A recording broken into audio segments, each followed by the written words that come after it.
All right, so wanted to go ahead and record this for Kevin and the Dakar Foundation here in the midst of our updating and changing reality here. So really interested to see how this all comes together. It's something that taps into a lot of my passion, which is education. I grew up with two parents who were teachers and have always been involved and look forward to passing on things that I've learned to the next generation. So what we're thinking about with regard to master classes in my space is me helping kind of shed some light on some of the more interesting spaces around design, innovation, and business, particularly how businesses come to life with those other two categories in conjunction with finance. So what I'd like to do is open the lens up for the California State, the community college, state universities, all the others that are part of the ecosystem that Kevin brings together to really understand the opportunities that lie within the worlds of consulting, that lie within the world of venture, that lie within the worlds of innovation with regard to creativity being applied to technology. So we definitely want to do this using technology and to leverage the best of what we can bring to bear with regard to accessibility, but also things that can travel and be archived and viewed much later on in this cycle that we're in. I would also say the where is important too of how we're looking to bring this together with regard to the virtual experience and what it feels and looks like.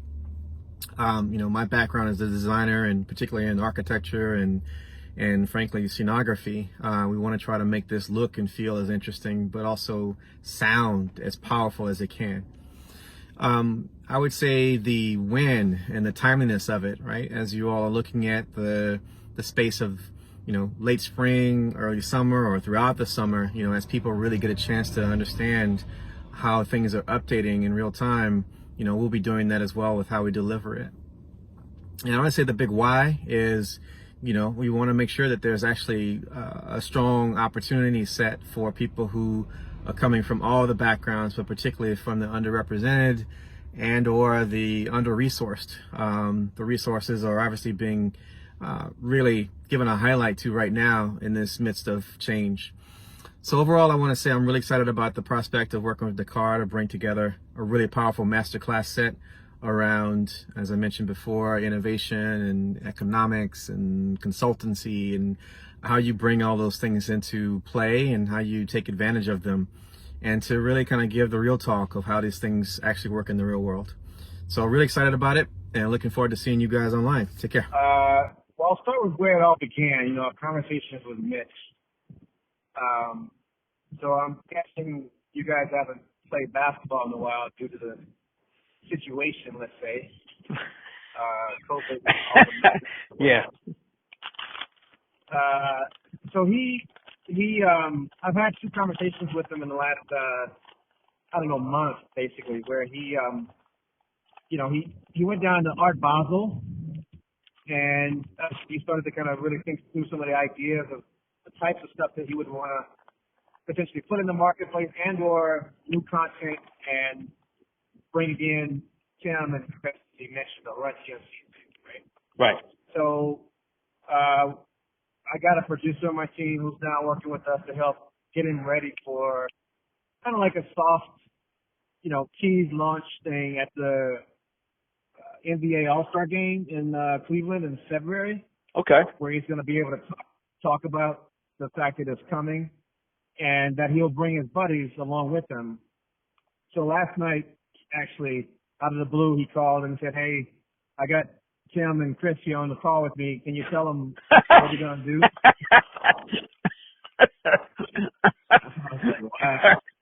Okay, boy, here we go. It's live.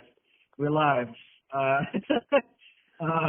So we talked it through, and they're not crypto involved whatsoever, right? So it was a bit of an education front end, but then we got down to it and just talked about the opportunities. And so the idea is that early next week, we'll talk again, and I can kind of break down more of the timeline, which is Orchard's first marketplace is going to launch in early April, and the token itself is going to be available on the marketplace and the exchanges, places like Crypto.com and Coinbase and all that, somewhere around late March.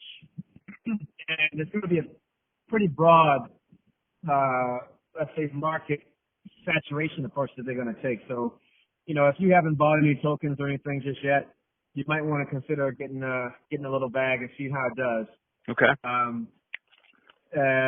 But the idea would be that we are preparing whatever Mitch, Tim, and Chris want to have on the marketplace sometime starting late January, whether that's, hey, I've got some, early memorabilia from before I was in college, or hey, I've got some stuff from college, or hey, I've got some stuff, from the Olympics. Whatever he wants to put in there, we're going to document it, which means, taking photography or high resolution video and volumetric scans of those things. So we create the digital twin, if you remember that concept. Okay, I remember that, yeah. Digital twin. Okay. And that people can also buy the physical object. And let me just ask, I'm going to ask questions that may not be stupid, but the digital twin is essentially the master, if you will, of the recording of that object. Is that kind of, okay, all right. Yep. Okay. And so that can be bundled with any number of types of media, whether it's still images, video, of them telling the story of how that moment or that memorabilia has some relevance or value. And, we'll do all the kind of things to drive traffic and awareness around it, social media, marketing, ... But the idea is that we get, 5 to 7, maybe 10 items from the 3 of them that'll go in there. And those items can be video. They can be, like I said, physical kind of sports worn or unworn memorabilia, whatever they want to do, right? And so then by late February, we can start to tease that out and show people. And then by the time it's ready to launch, he, along with the other slate of people that are putting stuff in the marketplace, will be ready to go. So, so there's other, folks providing inventory, of course, but that's kind of an update on Mitch. Okay. The other side to know is, the focus that I have is around digital media, which includes, video and content of all sorts. So if there are things that are, like you mentioned, photographs from that era, or maybe there's some, Super 8 footage, I don't know, that exists that was authentic and could be authenticated, that stuff can go in and be, as you said, mastered through the process of minting, as they call it. And it can go into the marketplaces, or it can go into a full kind of collection that someone could buy that goes along with, a full history lesson. Let's say that you wanted to put together something for a university to have authentic, origin-based materials to go along with the curriculum, right? Like you can imagine that they would want to make sure that they have access to the originals in perpetuity, or whatever that might be, right? Right. Yeah, and let me just, before I forget, one of the areas that I've exploded on is all of the history, curriculum, artifact stuff now being funneled into something called ethnic studies. And that marketplace is going to explode, not just because of, critical race theory and 1619, but because it's going to be mandated by law that it will be taught, graded, and needed for graduation in the state of California. It's the first state that will make it, again, mandated for K through 12 by year 2025, Assembly Bill 101, and for the state colleges, the state universities rather, 2023, and for the community colleges not too soon afterwards. So it's no longer something that is an elective. Well, they will have to take an elective, but what I'm trying to do is to make sure that as a publisher of the content, the curriculum, I get a chance to get an early start by meeting all the framework and requirements and standards so that it can become a pilot with starting with K through 12 through a grant from the state of California.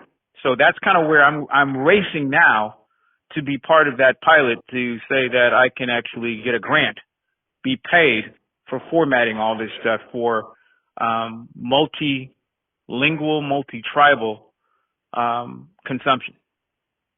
And I want to tokenize every freaking thing I have, even the stuff that I don't literally own, but I can synthesize my photographs that I own the rights to and some of my stories with some Native American, Asian, Pacific Islanders, and Latin stuff, so that then it becomes something that is texturized by these Buffalo Soldiers. Got it. Okay. And I'm doing this through you ever heard of Dr. Julianne Malveaux? You had her on one of the calls, I believe, and I Yeah. her profile. Yeah. So she's the one that's getting me prepared for the grant. So next Thursday at 10 a.m., I'm going to start to screen some of my content that will become part of the requirements for the things that can qualify for the grant and then be, looked at as fodder for next steps. And that's really my business model, is to try and get to become a first adopter of their new standards for ethnic studies K through 12, but for all the different tribes that are entering into this whole idea that they want cross-cultural, as opposed to just, learning about African American studies or Asian studies. They want to try to integrate something. Got it. And that's where, I don't know how many of these other people have the photographs. Obviously they have some photographs, but how many of them have uniforms and other 3D objects? Saddles, swords, combs, just stuff. I got a lot of stuff that is period piece.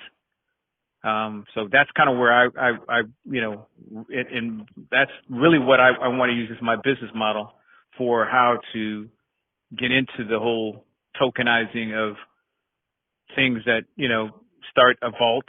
And how do I open the vault is by giving people a chance to get a token. Right. Well, I have a question for you, and it's a fundamental one around how this can really happen for you at scale, meaning like you don't have any hiccups whatsoever. Do you have a really great and trusted photographer that you could work with? Someone that... No. The answer is no. I don't. Okay. No. Okay. Well, there's a company I want to recommend called Digital Fusion. If you look them up, they're over in okay. kind of the... Let me ask you something, because I'm kind of indisposed. I got my laptop up, but it's dying. Is there any way you can send me a link? Because as soon as the phone's only... I'll send me a link. Thank you. I'll send you a text link. And I got to meet these guys through some of the guy that I know that I did the film with, who is close with George Lucas and has worked with him, and they're his guys. They're all USC computer science and actually chemistry was their undergrad mix, where they effectively have been focused on archival work across film, television, advertising, and publishing. And I think they would be a great group just for you to, consider working with on documenting. Yeah, man. Like not the full collection, but like some key. Right. Let me ask you a stupid question. All right. So why would I use the photographer when I've got the glass plate negatives of the photography from the original source? Are these guys capable of rendering next gen representation of the glass plate negatives, or are they as photographers capturing the glass plate negatives or the technology from the glass plate negatives and making it into some other NFT ready publishing? Yeah. Okay, that's what. Okay. Okay, got it. Okay, so yeah, because I actually, what I've done is I've been consulting not consulting. I've been talking to Cal State Dominguez Hills, who has one of the best libraries in the country for deep preservation and conservation of artifacts, and they have one of the deeper labs for glass plate negative photography. I don't think they have the NFT part of it down, but these glass plate negatives are stored in these wood boxes, and they've got the National Endowment of the Arts, I think it is, and the Humanities Department are granting them on how to teach a class on taking glass plate period piece daguerreotype photography and preserving it. So what they're doing for me is they're going to take a few of Mr. Powell's pieces and they're going to create a pilot around seeing what we can do to make sure that this stuff is in the right condition or format to not only be preserved and conserved, but how it can be studied for all the other pieces that he has in his collection, which he says there's 10,000, and they say that's impossible. It's not possible if somebody has 10,000. So I don't know how many he has, but they're willing to do the curation, not the curation, the curatorial science around the preservation of this stuff. So when I talk to your guys, do you know if they've ever worked with this kind of technology before? Absolutely. So okay, I'll give you good, an example. Good. Okay. Sony/Columbia, with the logo with the Statue of Liberty lady that it comes on with back in the day. Mm-hmm. Right? Yeah. At the beginning of movies, right? That whole thing, that's actually a painting that measures, I think it's like a 8-foot by 6-foot tall painting. And they came to Digital Fusion and said, hey, look, we need you to capture this at the highest possible resolution and also be able to, as resolution continues to scale, set up the file so that you can use AI, computer kind of like interpolation to scale it up further if that's a thing in the future. So this is like 3 years ago. They brought it to him. He scanned it in. He walked them through the whole process. They didn't completely understand what he was doing at the level of curatorial science, as you call it. And then I think when they had the fire at Universal, that painting was almost lost. And basically, I saved their butt and then some and provided a whole new value stream for them. So he's operating at that level. Or the president of USC, Carol Foltz, she wanted to have something blown up for her, pomp and circumstance moment at Bovard Auditorium. She went to that guy, right? So I could go down the line of the groups, Netflix, you name it, they go to these people. Photographers like Parker Alston, they go to Digital Fusion. Okay. So in terms of a hybrid of people that are working at the cutting edge of technology as well as contemporary practice of photography, advertising, Universal goes to them when they need to take something out of the archives and capture all the Jimi Hendrix albums in a digital sense in perpetuity. It's these guys. Okay, so here's another stupid question. Why would they work with me? Because I have some money, but I obviously don't have the bucks to attract these guys as a vendor or as a provider of income to help me with the whole collection. Is there something that you can think of that makes anything I have about this Buffalo Soldier Americana history interesting to them, so that if I get on the phone with these guys, I can use some touch points, if there are any, to work with? I mean, first of all, I would make the introduction and I would help broker the opportunity to kind of look at it, right? And secondly, Okay. I think part of that interest would be what you said about Cal State Dominguez Hills. The guy's name is Hugh Milstein, and he really likes doing this type of work, where he's capturing something of high cultural value. It goes in, and they're able to help people kind of do what they're going to do with that after. Now, I don't honestly know the economics of how that stuff is really working. I know they're doing it for the studios, and they do what they do there, and they make quite a good living doing so. But I know that they have other lines that they're trying to set up, particularly around how they're doing blockchain related, NFT related things. So I think it's honestly a conversation to explore, find out from Hell him. yeah. Okay. Yeah. I mean, If Kevin has, if you were to say, look, I've got a full catalog of all this black memorabilia, you know, in these categories, what would it take to do a batch of 10? And you kind of like curate what you want those to be, and you could describe them to him or at least list them out and let him come back to you and tell you what it would take. And then you could say, okay, well, let me go back and find out who my partners are going to be to fund this and or to take these assets forward. Because once this stuff has been created, the biggest question is, those are some big ass files. Yeah. Where where they're going to be stored. Right. So let me. Too bad this guy's not a UCLA guy, because I've reconnected back with Kareem Abdul-Jabbar.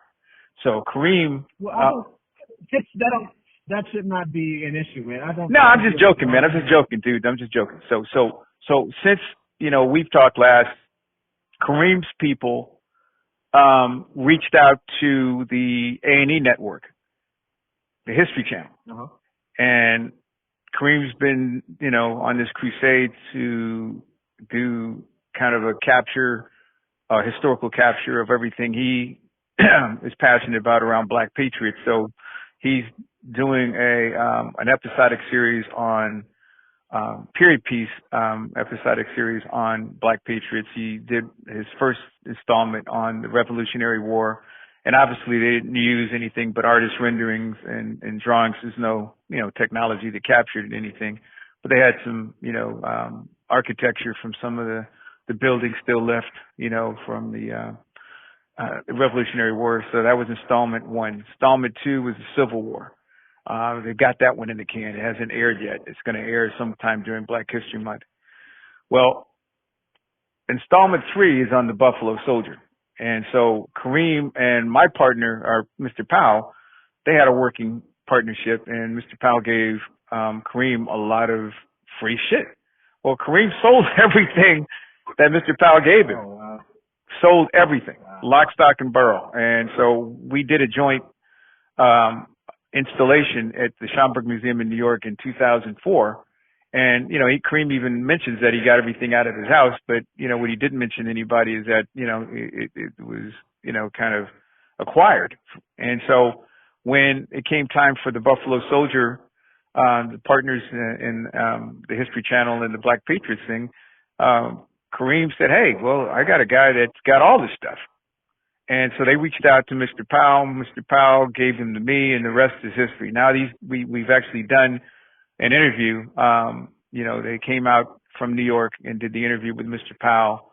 But I suggested they take a look at Mr. Powell's photographs because, when I saw the Civil War installation, I saw they leaked a little bit of it. They had some, Civil War photography, and it was high resolution stuff, but there wasn't a lot of period piece photography during the Civil War.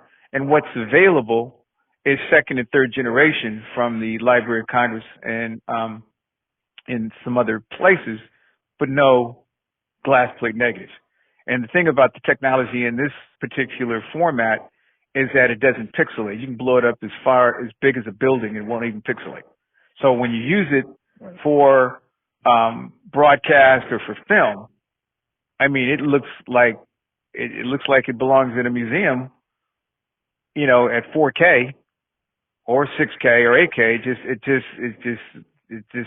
There's no comparison. So they're now trying to figure out how to ratchet up their budget to acquire the license for some of Mr. Powell's select photographs to augment the Buffalo Soldier interviews that they've done, as well as some of the other interviews they've done for, their Buffalo Soldier installation. And so all of this is now, I think, going to help to evaluate our stuff, because Kareem is it. I mean, he is the guy who will talk about how important this information, this history, and the photography is. especially to the people that I'm talking to, the schoolhouses, the curriculum, and obviously the people who like the whole idea of ethnic studies. So he's now my champion. And he was not going to be my champion before because all he was is a guy that we had some, 15-year-old videotape about. So now we got some new stuff. Unfortunately, I got to pull off here partially for a bio break. I got to go into a parking structure here, but it's awesome, Kevin. I think the conversation would be good to set up with Hugh along these lines of, hey, here's the project that I'm currently working on. It deals with this. Kareem is involved. The broadcast arts and entertainment group, they will know them. And we would like to be able to get to a place where there's an NFT tokenized opportunity for people that are watching the show and or would see it in the educational context to interact with these things in the digital twins. He would be very interested to work on that, and we figure out the economics, we figure out what that all means. But that would actually, I think that would work really well with him. Okay. So if you wanna... Hey, in the last 30 seconds, man, so I met some guys that I wanted to introduce you to today who have Byron Scott, who was at the Lakers. And Byron was one of the few guys whose jersey was retired at Arizona State University. And so Byron apparently is now interested in trying to tokenize his memorabilia, his NCAA stuff. Okay. I mentioned it to Mitch, right. but I wanted to say, hey, this is a guy who, is interested in throwing his stuff into the fire, not the fire, excuse me, into the pot. So just think about that too as a next step. And again, I'd love to have Mitch as an ambassador, but I just, I'm looking at all of the things that I can do to start getting into the game of monetization myself as either an ambassador or a broker or whatever. Yeah, well, you are a broker, and you're baked into Mitch's deal, just so you know that, right? Okay. That's going to be in the. Well, I never mentioned it to Mitch. I never mentioned it to Mitch. So whatever, because all I'm talking to him about is just things that he's interested in doing. He actually said he'd be interested in doing a workshop for young people who want to know about, blockchain and financing. But he said they've got to be people who are serious about, investing. So I that's another thing. So I've got JP Morgan Chase now who wants to do a workshop, and they're willing to pay money. And so, I was even thinking about doing it at the City Club, sponsored by JP Morgan Chase. And Mitch would be interested in doing that. So that's just another thing to think about. Yeah, well, I can help out there if you need. I mean, we talked about it at the space that you mentioned. I think somewhere in Yeah. Well, whatever he wants to do, I told him, hey man, I can find a sponsor for it. And by the way, if Tim and Chris and Mitch want to do anything, the guy who put the deal between Chase Center where the Warriors are playing and JP, his name is Malji Blue. He's a regional marketing director for JP Morgan Chase. Man, this guy would do anything to get behind that. They're crazy about the Warriors. Okay. So I got JP Morgan Chase, between UI and anybody else, man, anything that connects to Warriors history, they will support it. Okay. Okay. Well, let's focus on getting. I'm gonna get you to look at Digital Fusion here in a few minutes. Have a look at that. I don't. Hey man, I don't even need to see him. I just need to get ready. You need to tell me what artifacts or what things should I bring to a virtual meeting or whatever. Because I got the saddles. I got everything. Yeah. It'll definitely be Zoom. And what I want to do is I want to get Hugh on as well as my guy named Dwayne, who you haven't met yet, but you will. Dwayne is my guy that, again, is the Lucas whisperer, right? Okay. Because I also want to be able to potentially say, hey, maybe we can even take this to Melody and George in terms of an opportunity to go into the storytelling museum, because that was man, dude, because these other museums, the California African American Museum, they are clamoring, they're willing to pay top dollar to get Mr. Powell's stuff, and I've said, hey, don't do it, because I know Lucas and those guys are coming in within 2023 or something. I said, if you give this stuff to the California African American Museum, it will be you'll never get his fair market value again. He will be very unhappy with them. I'll put it to you that Oh, way. I know. No. They're willing. They asked him for the whole shooting match, and he said, hey, well, how much money do you guys have? And they said, well, how much money do you need? And he's made me the agent, and I'm telling them, I don't think it's on the marketplace just yet because we're trying to figure out its fair market value. And you couldn't pay me $50,000 for 5 days, and I could think it's worth it. That's what I told the lady. Right. And they said, well, we want to do something starting April, May. And I said, well, that's why I wanted to talk to you because I know George Lucas is coming pretty soon.